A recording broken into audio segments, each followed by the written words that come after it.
विधि के पिताजी एक बिजनेसमैन थे और अप्सा के अब्बू कपड़ों की कसीदेकारी में गुजारे लायक कमा लेते थे। लेकिन इसके बावजूद वो दोनों पक्की सहेलियां थीं। विधि हिंदू थी और अप्सा मुस्लिम। उसके बावजूद भी दोनों का प्यार बेमिसाल था। एक दिन अप्सा क्लास में उदास बैठी थी। उसे उदास देखकर विधि ने पूछा, क्या हुआ मैडम, मूड खराब है क्या? तुझे क्यों लगा कि मेरा मूड खराब है? शक्ल पर 12 बजे है ना, इसीलिए। तू मेरे चेहरे को कितनी जल्दी पढ़ लेती है विधि, इसीलिए मैं तुझसे कुछ नहीं छुपा सकती। तो बताती क्यों नहीं कि क्या हुआ? अप्सा आंखों में आंसू भरे हुए बोली, विधि, जिनके कपड़ों पर अब्बू कसीदाकारी करते थे, उन्होंने अब कपड़े देने बंद कर दिए हैं। कहते हैं कि अब्बू अब बूढ़े हो चले हैं, उन्हें कम दिखाई देता है, बेल बूटे सही से नहीं बना पाते। अगर अब्बू का काम छूट गया तो घर का खर्चा कैसे चलेगा? और फिर मेरी स्कूल की फीस। मुझे बता, वो मालिक कौन है? उसका मुंह ना तोड़ दिया तो मेरा नाम विधि नहीं। हाँ, तू चिंता ना कर, दुनिया ने कढ़ाई वाले कपड़े पहनने अभी बंद नहीं किए हैं। वहां ना सही, कहीं और सही, काम तो मिल ही जाएगा। नहीं मिलेगा विधि, इतना आसान नहीं है। चल, अब इतना भी दुखी होने की जरूरत नहीं है, सब ठीक हो जाएगा। अच्छा सुन, तुझे याद है ना कि कल मेरा जन्मदिन है और कल शाम को तुझे मेरे घर आना है? लेकिन मैं कुछ नहीं, जब तक तू नहीं आएगी ना, मैं केक नहीं काटूंगी। हाँ। अप्सा सोच में पड़ गई कि खाली हाथ विधि के जन्मदिन पर कैसे जाएगी। घर में ऐसा कुछ भी नहीं था जिसे वह विधि को उसके जन्मदिन पर दे सके। अप्सा की अम्मी ने पूछा, क्या हुआ अप्सा, इतनी परेशान क्यों हो? अम्मी, कल विधि का जन्मदिन है। उसने कहा है कि जब तक मैं नहीं जाऊंगी वह केक नहीं काटेगी। लेकिन मैं खाली हाथ कैसे जाऊं? मैंने कितनी बार समझाया है बेटी कि अमीर लोगों की दोस्ती ठीक नहीं।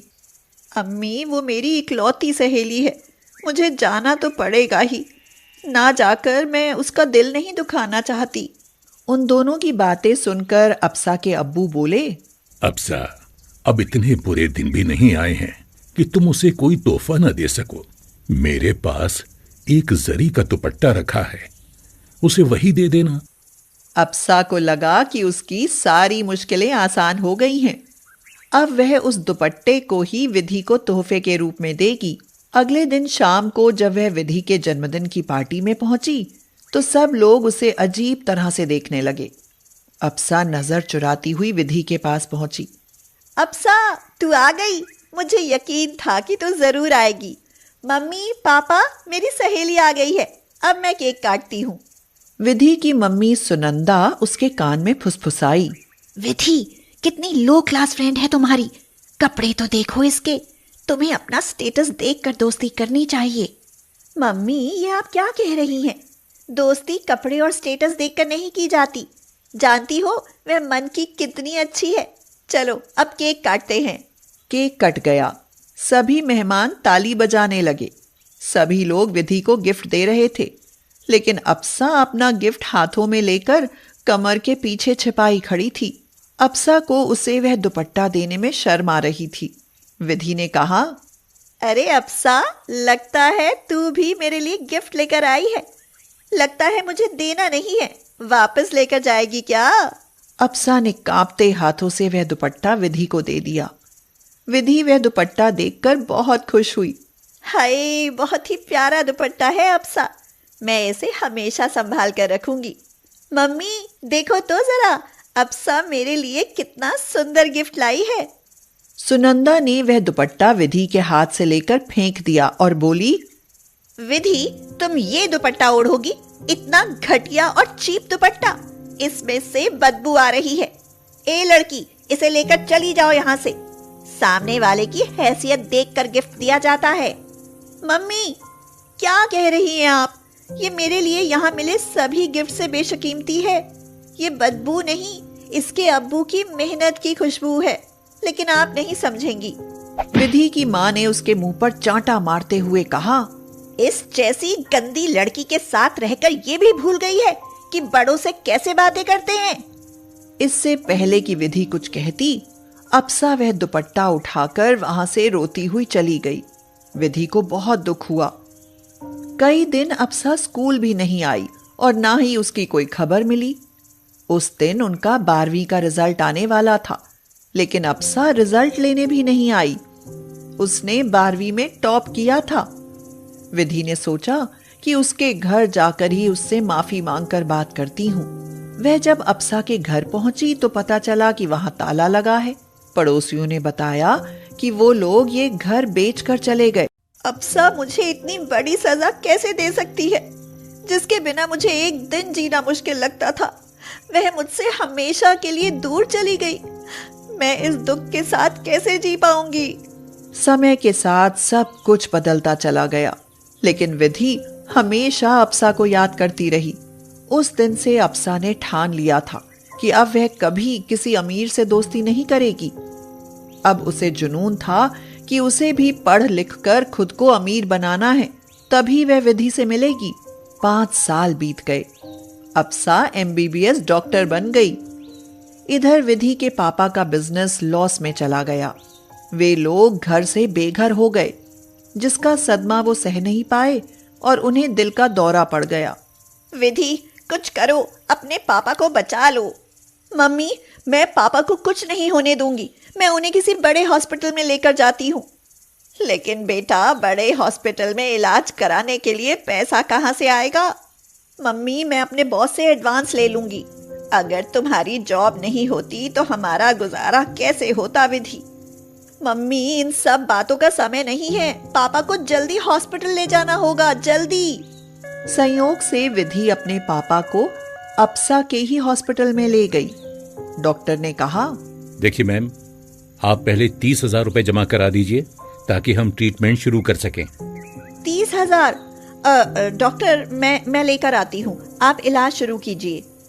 नहीं मैम, जब तक आप फीस जमा नहीं करेंगे तब तक इलाज शुरू नहीं होगा। इन्हें मेजर हार्ट अटैक आया है। पेशेंट की हालत ज्यादा खराब है। सुनंदा रोने लगी और कहने लगी, प्लीज आप इलाज शुरू कीजिए, वरना ये मर जाएंगे। अभी पैसों का इंतजाम करने में थोड़ा समय लगेगा। अरे बड़ी डॉक्टर आ गई, आप उनसे ही बात कीजिए। अप्सा को बड़े डॉक्टर के रूप में देखकर विधि और सुनंदा चौंक गई। विधि, ये तुम्हारी सहेली है ना?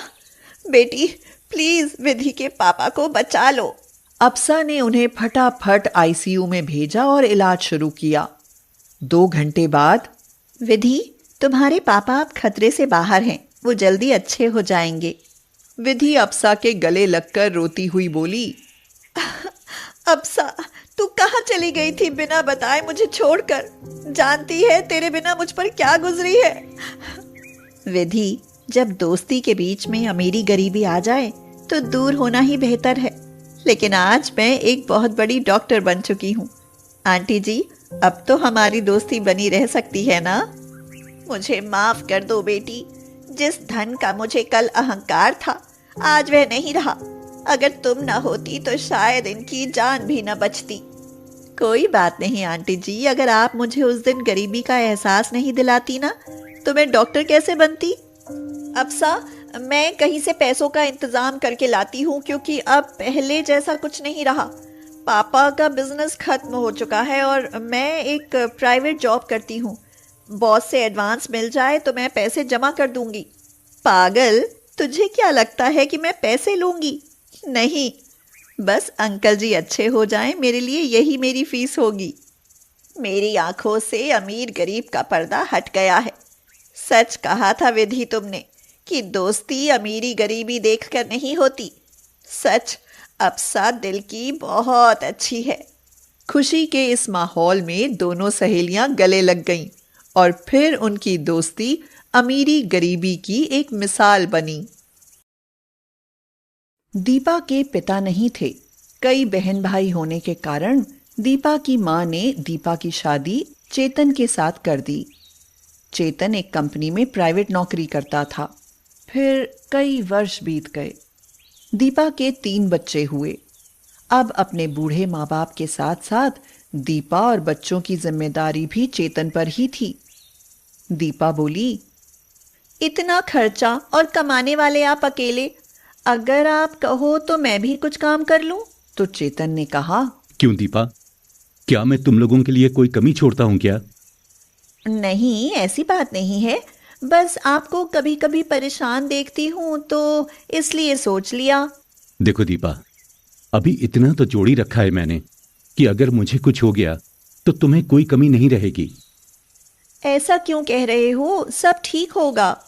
एक बार चेतन और दीपा अपने बच्चों के साथ किसी शादी में से आ रहे थे, तभी किसी की गाड़ी से उनका एक्सीडेंट हो गया, जिसमें किसी की जान तो नहीं गई, लेकिन चेतन के सिर पर चोट लगने के कारण वह अपना मानसिक संतुलन खो बैठा। वह पागलों जैसी हरकत करने लगा। दीपा घबराकर बोली, हे भगवान, ये इन्हें क्या हो गया? क्या करूं, कहां जाऊं, ये कैसे ठीक होंगे? चेतन अपने बालों को फूंक मारकर हवा में उड़ाने लगा। कभी वह ताली बजाता, कभी वह उछलता। दीपा पूरे दिन उसके आगे पीछे लगी रहती थी। 1 साल बीत गया, लेकिन चेतन की हालत में कोई सुधार नहीं हुआ। साल भर से बच्चों की फीस नहीं गई, ऊपर से चेतन के इलाज में बहुत सारा पैसा खर्च हो गया। दीपा ने चेतन से पूछा, चेतन, क्या तुम बता सकते हो कि तुम्हारे एटीएम का पासवर्ड क्या है? चेतन ताली बजाता हुआ उसके आगे पीछे घूमने लगा। दीपा रोती हुई बोली, घर में सब सामान खत्म होने को है। चेतन काम करने लायक नहीं रहे और अब तो ठीक होने की भी कोई उम्मीद ही नहीं नजर आ रही। बच्चों को पालने के लिए मुझे कुछ करना ही पड़ेगा।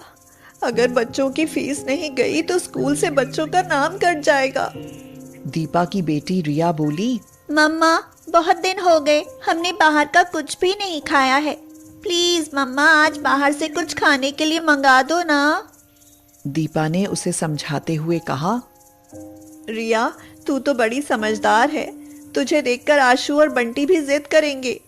मन तो मेरा भी करता है कि मैं तुम लोगों के लिए कुछ मंगा दूं, पर कहां से लाऊं? तुम्हारे पापा का अकाउंट ब्लॉक है, मुझे पासवर्ड भी नहीं मालूम। अगर ऐसे चलता रहा तो भूखे मरने की नौबत आ जाएगी। मम्मा, आप परेशान ना हो, हमें कुछ नहीं चाहिए, बस पापा ठीक हो जाएं। लेकिन पापा के ठीक होने के लिए भी तो पैसा चाहिए बेटा। दीपा सोचती रही कि अपनी इच्छाएं तो मार भी लूं, लेकिन बच्चों का मन कब तक मारूं? रसोई में कुछ हो तो बच्चों के लिए घर में ही बना दूं बर्गर। दीपा ने रसोई में जाकर देखा, कुछ सामान तो है, इससे बच्चों के लिए बर्गर बना देती हूँ, बच्चों का मन रह जाएगा। दीपा ने बर्गर बनाया। बच्चे बहुत खुश हुए।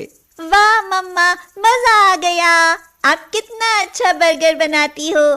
सच में मम्मा, आपकी तो दुकान खुलवा देनी चाहिए। मम्मा, क्या आइडिया है, आपको सच में बर्गर का काम शुरू कर देना चाहिए। बच्चे सही कहते हैं, मुझे बर्गर का काम शुरू कर देना चाहिए। दीपा ने अलमारी खोली और अपने पर्स में देखा तो सिर्फ 1000 रुपए पड़े थे।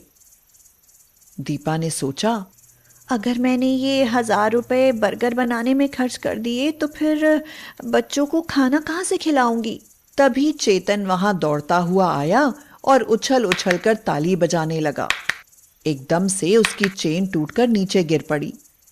दीपा ने भगवान के हाथ जोड़ते हुए कहा, हे भगवान, तुमने मुझे रास्ता दिखा दिया, अब मैं ये चेन बेचकर बर्गर बेचने का काम शुरू करूंगी। दीपा चेन बेचकर बर्गर का सामान ले आई और ठेला लगाकर बर्गर बेचने लगी। दीपा आवाज दे रही थी और कह रही थी, आइए बर्गर खाइए, लाजवाब पनीर बर्गर, केवल 10 रुपए में। एक आदमी ने कहा, भाई वाह, केवल 10 रुपए में, वो भी पनीर बर्गर। अरे लाओ भैया लाओ, एक बर्गर हमें भी दो। अरे वाह, ये तो बहुत बढ़िया बर्गर है भाई, लाओ लाओ 4 बर्गर पैक कर दो। इतना सस्ता पनीर बर्गर सुनकर ग्राहक बढ़ने लगे और देखते ही देखते दीपा के सारे बर्गर बिक गए। रिया, मुझे उम्मीद नहीं थी कि एक ही दिन में मेरे इतने बर्गर बिक जाएंगे। मम्मा, ये तो बहुत अच्छी बात है, आप कल और ज्यादा बर्गर बनाना।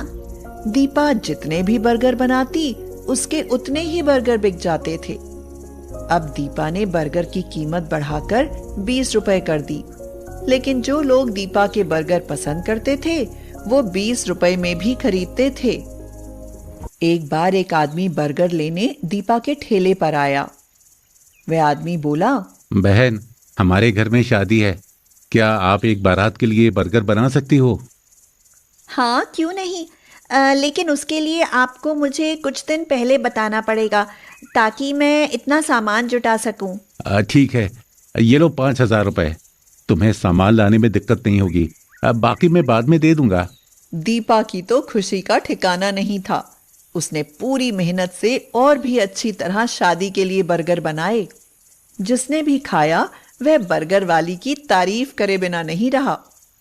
उसी शादी में एक रेस्टोरेंट का मालिक आया हुआ था।